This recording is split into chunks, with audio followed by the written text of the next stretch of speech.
One evening we were spending at the stables in Ouagadougou, and I got off of the horse and we looked at the ground and there was a toad on the ground, and I said, "Oh, a toad, so it will rain tomorrow," and it did.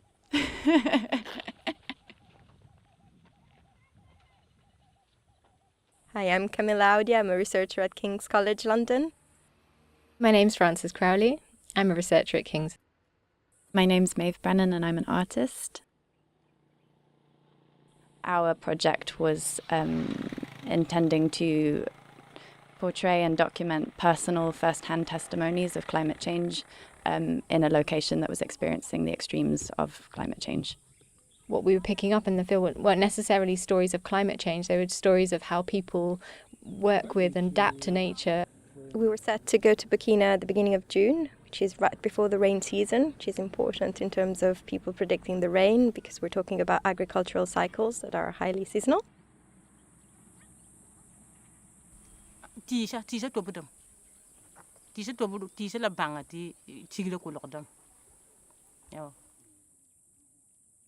think one of the key differences that we discovered between kind of traditional Indigenous knowledge and Met Office forecasts was the locality and specificity of the forecasts that was necessary for agricultural decision making. It needed to be much more local for it to have any use for the rural farmers in Burkina Faso. And it was interesting to see that farmers did take into account, they did listen to the scientific forecasts on the radio when they could, when they had the opportunity. And we went to the Kent countryside and we had a great interview with a man named David King, who's a local expert in Indigenous knowledge. One of the beautiful relationships between David King and the interviews in Burkina Faso was an idea of locality and a kind of real connection to a place, and through kind of constant observation of that place, a kind of knowledge that is sort of tacit. So any shifts in kind of nature or indicators in that area will be immediately obvious to that person because they have such an intimate knowledge of the place. This kind of knowledge should be treasured because it's actually telling us so much, and it's very hard to actually have this sustained sort of understanding of a place.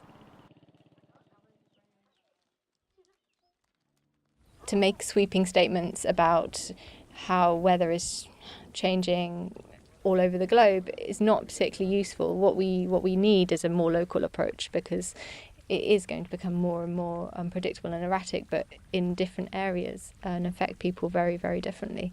So I think that's the real strength of Indigenous knowledge.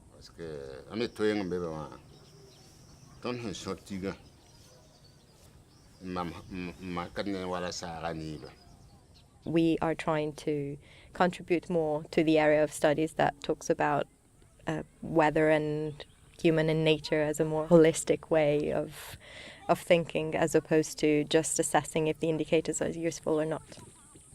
There is a real necessity to look at these other ways of living in the landscape, ultimately a kind of respect for the landscape and nature that will allow us as humans to survive on this planet.